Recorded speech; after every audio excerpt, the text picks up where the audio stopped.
Tutam Harambe. Gavana wetu ngapi? Gavana wetu ngapi?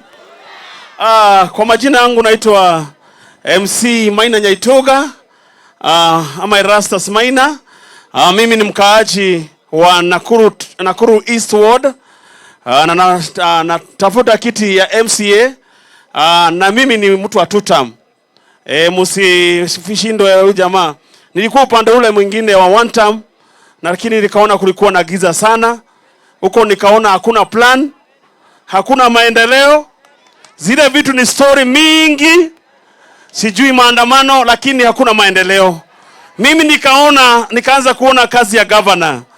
Huko niliona amejenga hospitali ya nguvu sana pale Mogoga, na kwa history hatujai kuwa na hospitali. Nikaona ametujengea polytechnic pale free area. Nikaona amewalipia wote, akasema vijana wasome free of charge.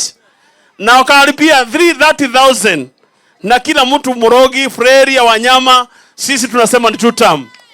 Governor, tunakutaka kushukuru sana. Mimi nilikuwa na kulima kama kitu kingine, sinajua.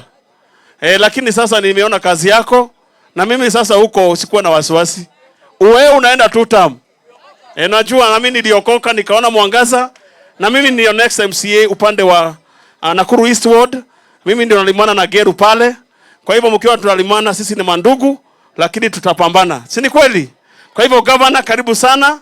Na masomo huko tafadhali, nimesema ya kwamba watu wanasoma. Tangu ingie mimi sijaona watoto wanafukuzwa, na wakifukuzwa